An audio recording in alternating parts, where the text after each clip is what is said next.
প্রধান নির্বাচন commissioner AMM Nasir Uddin বলেছেন, আনুপাতিক পদ্ধতি বা পিআর পদ্ধতিতে নির্বাচন সংবিধানে নেই, তাই এর বাইরে যাওয়ার সুযোগ নেই। রাজনৈতিক বিতর্ক থাকলেও বিষয়টি নিয়ে ভাবছে না নির্বাচন কমিশন। পিআর পদ্ধতি তো বিভিন্ন রাজনৈতিক দল দাবি করতেছে, এটা তো আমাদের কনস্টিটিউশনে নাই, কোনো আইনেও নাই। আমরা শাসনতন্ত্র এবং আইন দ্বারা গাইডেড, এর বাইরে আমরা যেতে পারি না। যদি এইরকম কোনো আইন হয়, পিআর পদ্ধতিতে হয়, ওই জন্য যেমন আইন হয়, শাসনতন্ত্র যদি পরিবর্তন হয়, সেটা একটা ভিন্ন প্রসঙ্গ। এটা এখনও রাজনৈতিক আলোচনার পর্যায়ে আছে, তর্ক বিতর্কের পর্যায়ে আছে।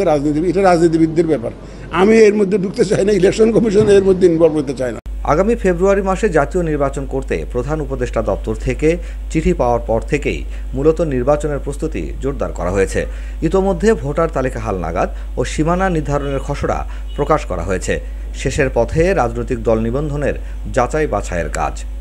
মাননীয় প্রধান উপদেষ্টা অফিস থেকে আমরা একটা চিঠি পেয়েছি যে আগামী ফেব্রুয়ারির প্রথমার্ধে রমজানের আগে যাতে আমরা নির্বাচনটা অনুষ্ঠানের জন্য প্রস্তুতি নেই, ব্যবস্থা করি, সেই অনুরোধ আমাদেরকে জানিয়েছেন।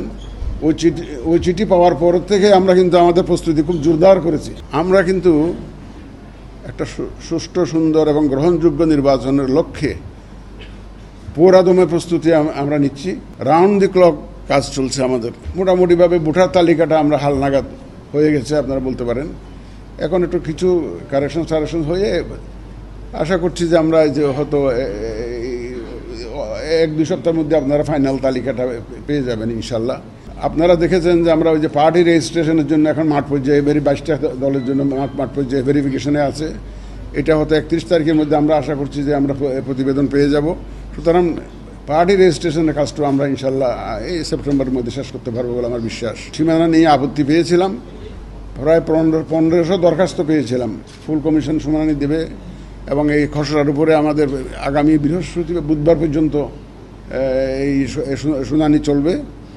তারপরে আমরা একটা ফাইনাল এটা কনস্টিটিউয়েন্সির এইটা ডিক্লারেশনটা করে দেব। নির্বাচনের আগেই আইনশৃঙ্খলা পরিস্থিতির উন্নতি হবে মন্তব্য করে প্রধান নির্বাচন কমিশনার বলেন, যারা অস্ত্রবাজি করে ভোটের বাক্স দখল করার স্বপ্ন দেখছেন তাদের স্বপ্ন ভঙ্গ হবে। দখল করতে গেলে ভোট কেন্দ্র বাতিল করা হবে। 24-এর যে 5ই আগস্টে কী অবস্থা ছিল আপনারা জানেন, বাংলাদেশের কী অবস্থা ছিল।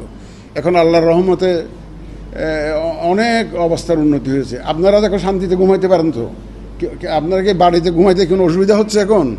সুতরাং ইনশাল্লাহ এই ভোট আসতে আসতে দেখবেন যে আইনশৃঙ্খলা পরিস্থিতি আরও উন্নতি হবে ইনশাল্লাহ। শুধু একটা দুঃসংবাদ দিতে চাই, যারা ভোট কেন্দ্র দখল করার জন্য নিয়ত করে বসে আছেন, বাক্স দখল করার জন্য নিয়ত করে আছেন, তাদের স্বপ্ন ভঙ্গ হবে। আপনারা সেই দিন এই ইতিহাস ভুলে যান, ভোট কেন্দ্র দখলের ইতিহাস ভুলে যান। ভোটের বাক্স দখলের নিয়ত যদি থাকে আপনারা দয়া করে সরে আসুন এই নিয়ত থেকে। আমরা অত্যন্ত কঠোর অবস্থানে থাকবো এবার ইনশাল্লাহ। কনস্টিটিউয়েন্সির ভোট ক্যান্সেল করার জন্য বিধান আমরা করছি, ক্যান্সেল করে দেবো। যদি এরকম যে অনিয়ম দেখি যে একটা পুরো একটা কনস্টিটিউয়েন্সিতে গোলমাল হয়েছে, কেউ ভোট কেন্দ্র দখল করে এই ধরনের যে অবস্থা সৃষ্টি করেছে, পুরো কনস্টিটিউয়েন্সির আমরা ক্যান্সেল করে দেবো ইনশাল্লাহ। তিনি বলেন, সেনাবাহিনীকে স্ট্রাইকিং ফোর্স নয়, আইন শৃঙ্খলা রক্ষায় অন্যান্য বাহিনীর সাথেও তাদের সম্পৃক্ত করা হবে। নির্বাচনের আগে চলবে অস্ত্র উদ্ধার অভিযান। আমাদের সেনাবাহিনী যাতে আইন শৃঙ্খলা বাহিনীর সংজ্ঞায় অন্তর্ভুক্ত হয় সে উদ্যোগ আমরা নিয়েছি। সুতরাং তারা আরও সক্রিয়ভাবে এই আইন শৃঙ্খলা রক্ষায় ইনভলভ হবে ইনশাল্লাহ। আমাদের সেনাবাহিনী এবং আমাদের ডিফেন্স ফোর্সেস, যারা অস্ত্রবাজি করার নিয়ত করেছেন, আপনাদের জন্য অত্যন্ত দুঃসংবাদ। যারা অস্ত্রবাজি করে ভোটে জিততে চাইবেন তাদের জন্য দুঃসংবাদ অপেক্ষা করছে।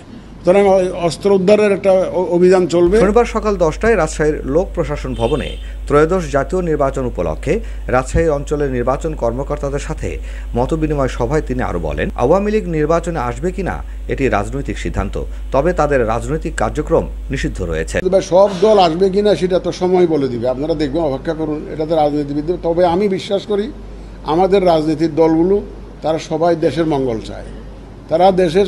তারা তো দেশের জন্য রাজনীতি করে, এবং দেখবেন যে at the end of the day আমাদের রাজনীতির দলগুলো একটা অবস্থানে আসবে। আর আওয়ামী লীগের তো যে দলটার কথা আপনি বললেন, সেই দলটার তো রাজনৈতিক কর্মকাণ্ড নিষিদ্ধ।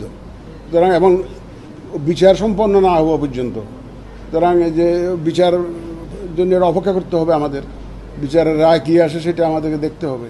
কিন্তু এখন তো তাদের সব কর্মকাণ্ড নিষিদ্ধ আছে, সুতরাং তারা তো রাজনৈতিক কোনো কর্মকাণ্ডে জড়াতে পারবে না।